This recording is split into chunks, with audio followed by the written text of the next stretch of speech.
നിറച്ച് മുട്ടായിയാണ് ഗൈസ് കയ്യിൽ.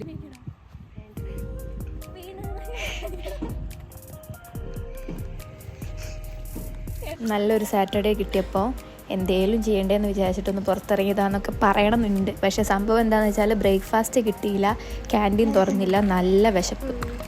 അപ്പം എന്ത് ചെയ്തു, ഒന്ന് പുറത്തേക്ക് ഇറങ്ങി നോക്കിയതാ ഒരു ചായക്കട വരെ പോകാൻ വേണ്ടിയിട്ട്. അങ്ങനെ നമ്മൾ കുറച്ച് നടന്നപ്പോൾ അപ്പുറത്ത് ഫുള്ള് ചോളപ്പാടം, ഇപ്പുറത്ത് ഫുള്ള് മുളക് പാടം, അതിൻ്റെയൊക്കെ നടുവ് കൂടെ വേണം പോകാൻ. അപ്പം ഞങ്ങൾ വിചാരിച്ചു എന്തായാലും ഇറങ്ങിയതല്ലേ, എന്നാൽ പിന്നെ കുറച്ച് നേരം ഇതിലേയും കൂടെ നടന്നിട്ട് നമുക്ക് ചായ കുടിക്കാമെന്ന്. അപ്പോൾ അതാണ് ഈ കാണുന്നത് കേട്ടോ. പിന്നെന്താണെന്ന് വെച്ചാൽ നല്ല വെയിലായിരുന്നു, നട്ട വെയിൽ എന്നൊക്കെ പറയില്ലേ, അങ്ങാതൊരു വെയിൽ. ആ വെയിലിൻ്റെ ഇടയിൽ നമ്മളല്ലാതെ വേറെ ആരും ആ പാടത്തൊന്നും ഉണ്ടായില്ല. പിന്നെ 1-2 പണിക്കാർ അവിടെ ഇവിടെയൊക്കെ ഉണ്ടായിരുന്നെങ്കിലും അവർ നമ്മളെ അങ്ങനെ മൈൻഡാക്കിയത് പോലും. നമുക്ക് പേടിയുണ്ടായിരുന്നു വീഡിയോ ഒക്കെ എടുക്കുമ്പോൾ ഇവിടെ ഈ ദൃഷ്ടിദോഷം അങ്ങനത്തെ സാധനത്തിലൊക്കെ ആൾക്കാർക്ക് ഭയങ്കര വിശ്വാസമാണ്. ഈ അങ്ങനത്തെ വല്ല പ്രശ്നങ്ങളും വന്നേക്കുമോ, ഇതൊന്നും ഇവിടെ പറ്റത്തില്ല എന്ന് പറഞ്ഞ് ഓടിച്ചു വിടുമോ എന്നൊക്കെ. പക്ഷെ ആരും നമ്മളെ ഓടിച്ചൊന്നുമില്ല, അതുകൊണ്ട് പേടിക്കേണ്ടി വന്നില്ല. ആകെ പിന്നെ ഓടിച്ചത് കുറച്ചങ്ങോട്ട് ചെന്നപ്പോൾ ഒരു നായ, അത് പ്രസവിച്ച് കിടക്കങ്ങാനായിരുന്നേ. അപ്പോൾ അതിൻ്റെ കുട്ടി ഉണ്ടായിരുന്നു അടുത്ത്. അങ്ങോട്ട് ചെന്നപ്പോൾ അത് കുരച്ചിങ്ങോട്ട് വന്നു. അപ്പോൾ അതിനെക്കാട്ടിലും സ്പീഡിൽ ഞങ്ങൾ തിരിച്ചോടി. അല്ലാതെ വേറെ എവിടെയും നമുക്കൊരു തടസ്സം നേരിടേണ്ടി വന്നില്ല. നല്ല സുഖമായിട്ടുള്ള യാത്രയായിരുന്നു. പിന്നെ ഇതിലെ നടക്കണമെങ്കിൽ നല്ല ടാസ്ക് ആട്ടോ. നമ്മൾ വിചാരിക്കുന്ന പോലെ ഇങ്ങനെ റോഡിൽ നടക്കുന്ന എളുപ്പത്തിൽ ഇതിലെ നടക്കാൻ പറ്റില്ല. കുഞ്ഞു വരം. രശ്മി ഇതാ അവിടെ സ്നാപ്പ് എടുക്കാൻ നിൽക്കുകയാണ്. ഞാൻ എന്താ ഇവിടെ വെറുതെ ഇറങ്ങിയതാ രാവിലെ ചായ കിട്ടാത്ത സങ്കടത്തിൽ. മുളക് പാടമാണ് ഗൈസ്, മുളക് പാടം. കാണുന്നത് മുഴുവൻ ചോളമാണ്, ചോളം. മുന്നോട്ട് പോവുകയാണ്, എവിടെയെങ്കിലുമൊക്കെ എത്തും. ആരെങ്കിലും ചീത്ത വിളിച്ചാൽ തിരിച്ച് ഓടും. ഇതിൽ ഓടാൻ പോലും പാടാണ്, അതാണ് പ്രശ്നം. വഴി അവസാനിച്ച് ഇനി എങ്ങോട്ട് പോകണമെന്നറിയാതെ ഇവിടെ നിന്ന് ഇതിലേ പോവാല്ലേ. നിലത്ത് നോക്കി നടന്നില്ലെങ്കിൽ ഫോണും പോവും, ഞാനും പോവും. ഇങ്ങനെ റോ ആയിട്ടിട്ടാൽ തന്നെ നല്ലതായിരിക്കും ചിലപ്പോൾ.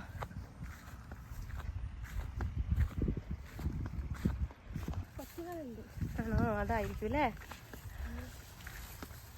ഒരു അമ്മപ്പാട്ട് ഞങ്ങളെ ഓടിച്ചു ഗൈസ്. ഞങ്ങൾ തിരിച്ചോടുന്നതാണ് ഈ കാണുന്നത്. ഇതിൽ ഓടാൻ പറ്റാത്തതുകൊണ്ട് ഞങ്ങൾ തിരിച്ച് നടക്കുകയാണ്. നല്ല വെയിലാണ്, ഈ നട്ട വെയിലത്ത് ഇങ്ങനെ നടക്കാൻ ഞങ്ങൾക്ക് ഭ്രാന്താണോ എന്ന് ആരും ചോദിക്കും. അതെ, ഞങ്ങൾക്ക് ഭ്രാന്താണ്.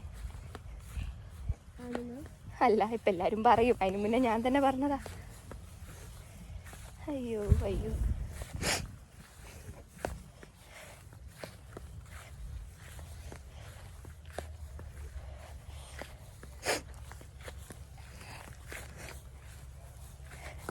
ഞങ്ങൾ വിചാരിക്കുന്നത് ഒരു 10 മിനിറ്റുള്ള ഡേ ഇൻ മൈ ലൈഫ് ചെയ്യണം എന്നാണ്. നടക്കുമെന്നറിയില്ല, നോക്കാം. ഈ സൈഡിൽ കൂടെ ഇറങ്ങി നടക്കാമെന്ന് രശ്മി തന്ത്രപരമായി ചിന്തിച്ചു. രശ്മിനെ കാണിച്ചു തരാട്ടോ. ചാടിത്തുള്ളി നടക്കുന്ന വഴി മാറി ഞങ്ങളിതാ ഇതിലെ മുളക് ചെടിയൊന്നും ചവിട്ടാതെ നടക്കുന്നുണ്ട്. പക്ഷെ ആരെങ്കിലും കണ്ടാൽ ചീത്ത ഉറപ്പാ. താഴോട്ട് നോക്കൂ നിങ്ങൾ.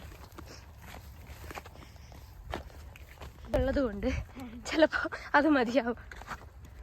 വീഡിയോ ഒക്കെ എടുക്കുക എന്ന് പറഞ്ഞാൽ ചിലപ്പോൾ ഒരു വൻ സീനായിരിക്കും. ഈ സൈഡ് ഫുള്ള് ചോളപ്പാടം. വേറൊരാളും കൂടെ ഉണ്ട്, രശ്മി. കുച്ചുന്നോ? കുച്ചുന്നു. ഒക്കെ കുച്ചുന്നുണ്ട്. നിങ്ങളെ നാട്ടിൽ എന്താ ഇനി പറയാന്ന് പറയണട്ടോ. പുഴുവാണ്, പക്ഷെ പുഴുവല്ല, എന്താ ചെടിയാ. സെറോക്കെ ഇട്ട വെറുതെ ആയി. ഇത് കാണുന്ന മുള്ളാണ് കേട്ടോ. അങ്ങനെ നമ്മളെ സ്കൂളിലോട്ടുള്ള റോഡാണേ.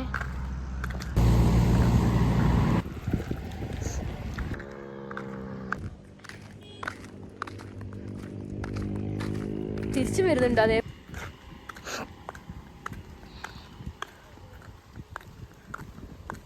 ജനറേഷൻ. ഒരാൾ സൈക്കിളിൽ, ഒരാൾ ബൈക്കിൽ. ഇതൊക്കെ ഓടിയോല് വരൂലേ.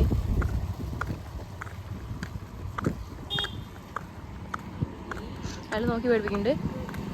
ഞാൻ അയാളല്ലല്ലോ എടുത്തത്. അയാളാരാ നോക്കി പേടിപ്പിക്കാൻ? ഇനി മുതൽ ലോങ് വീഡിയോ മാത്രമേ ഉള്ളൂ.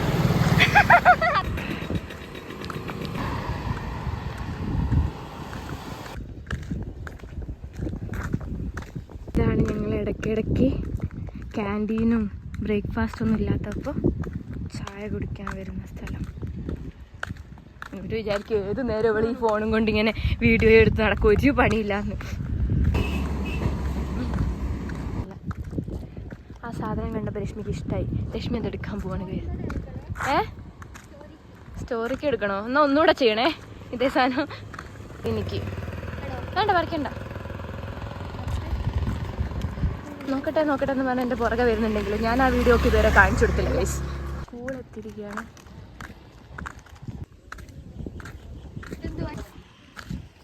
അങ്ങനെ ഞങ്ങൾ തിരിച്ച് സ്കൂളിൽ തന്നെ എത്തി. ഗേറ്റൊക്കെ കടന്ന് ഉള്ളിലോട്ട് കയറി. സാധനം ഉണ്ട് കേട്ടോ, മൂപ്പരെടുക്കാൻ പറ്റിയില്ല. ലൈക്ക് ഇതാരാ? APJ അബ്ദുൽ കലാം. അടുത്ത ആളെ തെറ്റിച്ച് പറഞ്ഞാൽ മോശമല്ലേ? ആരെ പേര് പറയണ്ട, ഇങ്ങനെ വായിച്ചു പോയാൽ മതി. മറ്റേത് തെരേസ. അടുത്ത ആളെ എല്ലാവർക്കും അറിയാം. അടുത്ത ആളെ നിങ്ങൾ ഗസ് ചെയ്യാൻ പറയാം അല്ലേ? നമുക്ക് അടുത്ത ആൾ ആരാണെന്ന് നിങ്ങൾ ഗസ് ചെയ്യൂ എന്നൊക്കെ.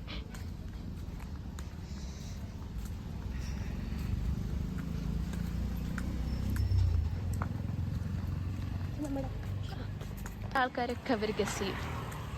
അറിയാം എൻ്റെ പട്ടി വേണേ വീഡിയോ ഇട്ടിട്ട് പോകാൻ നോക്കുന്നൊക്കെ. ഞങ്ങൾക്കതല്ലേ പണിയെന്നൊക്കെ.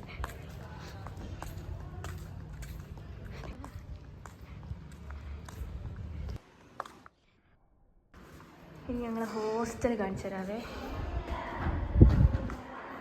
രശ്മി പറഞ്ഞു ഹോസ്റ്റലിലെ ടൂറ് വേറെ തന്നെ ആയിക്കോളെ, അതുകൊണ്ട് ഹോസ്റ്റൽ ഇപ്പോൾ കാണിച്ചു തരുന്നില്ല. ടാറ്റാ. അയ്യോ മുട്ടായി ഉണ്ട് എൻ്റെ കയ്യിൽ,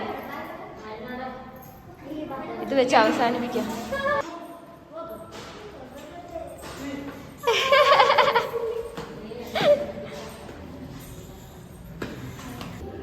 ഷവർമ്മ മോശമാക്കിയിട്ട് വാങ്ങാൻ പോവാ.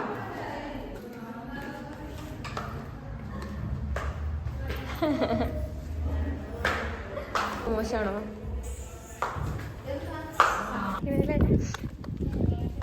കുട്ടികൾക്ക് ക്ലാസ് ഉണ്ട്, കോളേജ് ഇടുട്ടോ. ഒന്നും രാവിലെ കഴിക്കാൻ കിട്ടാത്തതുകൊണ്ട് അവസാനം നമ്മൾ സാലറി വന്ന സന്തോഷത്തിൽ ഒരു 3 ഷവർമ്മ ഓർഡർ ആക്കിയേ.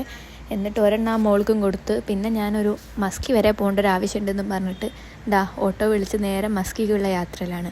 ഇനി യാത്രയിലുടനീളമുള്ള കാഴ്ചകളാണ് ഉള്ളത്. അതിലിപ്പോൾ ഞാൻ കാര്യമായിട്ടൊന്നും നിങ്ങളോട് പറയണ്ടല്ലോ, നിങ്ങൾക്ക് ഇങ്ങനെ കാണാം. നല്ല സ്ഥലങ്ങളാണ്.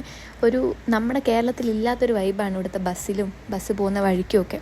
അപ്പോൾ അതൊന്ന് ജസ്റ്റ് കാണാമെന്നുള്ളതല്ലാതെ എവിടെ ഞാനിപ്പോൾ വോയിസ് ഓവർ കൊടുത്ത് ചളാക്കേണ്ട കാര്യമൊന്നുമില്ല. അപ്പം അത്രയൊക്കെ ഉള്ളൂ.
അതിനിടെ ഞാൻ ഈ അച്ഛനെയും മോളെയും കണ്ടു കേട്ടോ. അപ്പോൾ എനിക്കിവരെ ഇഷ്ടമായി. കാരണം ഞാൻ ഇതിന് മുന്നേ ഇവളെ ശ്രദ്ധിക്കുന്നുണ്ട്. ഇവളെ ഉടുപ്പിലൊരു പൂവ് പോയി.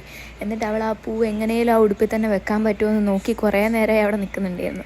അത് കഴിഞ്ഞ് അച്ഛനും മോളും കൂടെ അവിടെ ഇരുന്നു. പിന്നെ അവരിങ്ങനെ വർത്താനമൊക്കെ പറഞ്ഞിരിക്കുന്ന അപ്പോൾ കാണാൻ നല്ല രസമുണ്ടായിരുന്നു ബാക്കിൽ നിന്ന്. അപ്പം ഞാൻ കണ്ടു. പിന്നെ നിന്ന് രാത്രിയായി കേട്ടോ. ഇവിടെ ഇപ്പോൾ 7 മണിയാകുമ്പോഴേക്കും രാത്രിയാവുന്നുള്ള അവസ്ഥയാണ്. അതുകൊണ്ട് വേഗം രാത്രിയായി. അപ്പം അത്രയൊക്കെ ഉള്ളൂ.